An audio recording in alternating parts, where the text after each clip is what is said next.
தேர்ச்சி மட்டம் தொடர்பாக உங்களுக்கு முதலாவதாக நான் குறிப்பிடுகின்றேன். தரம் 11 தேர்ச்சி இலக்கியங்களை விளங்கி வாசிப்பார். தமிழ் பாட புத்தகத்தில் இருக்கின்ற இலக்கிய கதையாகிய இராமாயணம் கதையை தான் இன்றைய தினத்தில் நாங்கள் உங்களுக்கு விளங்கப்படுத்த போகின்றோம். அதில் விடய உள்ளடக்கம் நான் ஏற்கனவே கூடிய விதமாக இராமாயணம் உரை பகுதி உங்களுக்கு தரம் 11 10ஆம் பாடமாக அது இருக்கின்றது.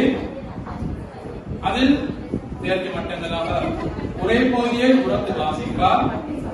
வாசிப்பு பொறுமுறைகளை அனுசரித்து உரை பகுதியை வாசிப்பார். உரை பகுதியின் உள்ளடக்கங்களை கிரகித்து வாசிப்பார். வாசித்து பகுதியை விளங்கி கூறுவார். இந்த பாடத்தை நாங்கள் தற்பொழுது உங்களுக்கு நடத்தி காட்டப் போகிறோம். இங்கே உங்களுக்கு தெரியும், இராமாயணம் குருகுல கல்வியை முடித்ததன் பின்னால் இராமாயணம் மிதிலை நகரத்துக்கு சென்று அங்கே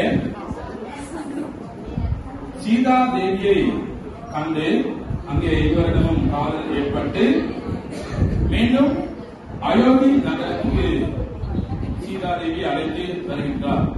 சீதாதேவியை அழைத்து வருகின்ற அந்த கதையோடு என்பது ஏனைய விடயங்கள் தொடங்குது. ஆரம்பமாக நான் இராமன் சீதாதேவியாக எங்களுடைய ஒரு ஆசிரியர் இருக்கின்றார்.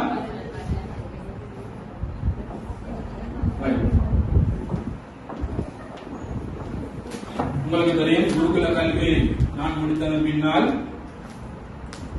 மிதிலை நகரத்துக்கு இலக்குவன் மற்றும் விஸ்வாமித்திரருடன் சென்றதன் பின்னால் ஜனகரின் மகள் சீதையை கண்டு காதல் ஏற்பட்டு இருவருக்கிடையே நான் சீதையை திருமணம் வைத்து அழைத்து செல்கின்றேன் அயோத்தி நகரத்துக்கு.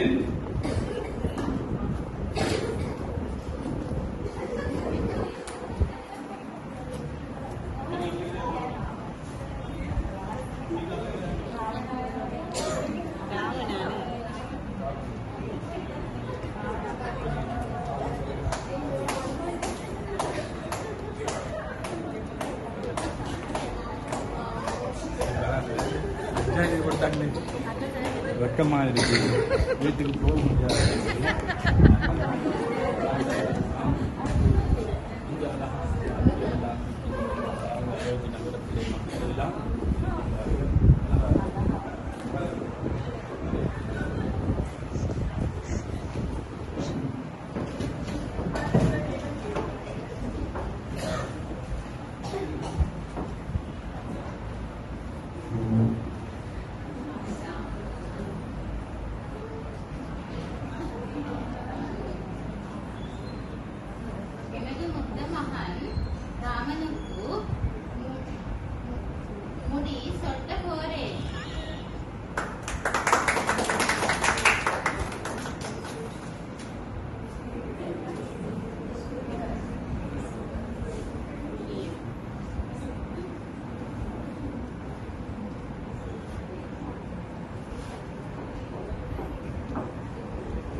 ராமன் 14 ஆண்டில் வனத்திற்கு போக வேண்டும். அதை செய்ய வேண்டும். எனக்கு வேண்டும். உங்களுக்கு 2 வரங்களை தருகின்றேன். அப்பா கந்தனுக்கு நீங்கள் 4 ஆண்டுகள் வனத்துக்கு போவோம். அப்பா சொன்னாரா? சரி, பரவாயில்லை, நான் போயிட்டு வரேன். அப்பாட வரத்தை நான் செய்ய வேண்டுமே. நான் போறேன். என்னுடைய ஆடைகள் நான் போறேன். நான் காட்டுக்கு போறேன். 14 ஆண்டுகள். நீங்க நீங்கள் இருங்கள், காட்டுக்கு போறேன் 14 ஆண்டுகள் நான் போறேன். நீங்க இருங்கள், அந்த பயங்கரமான காடு சிங்கம் எல்லாம் இருக்குது.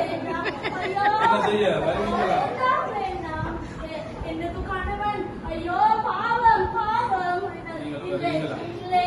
சரி பாருங்கள் போ, ஆடையெல்லாம் விடுங்கள், பாருங்கள் போ.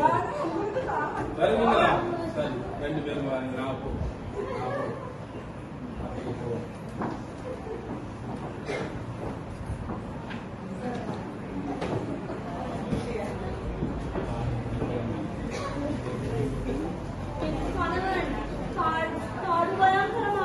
சரியான மிருகங்கள் இருக்கும்.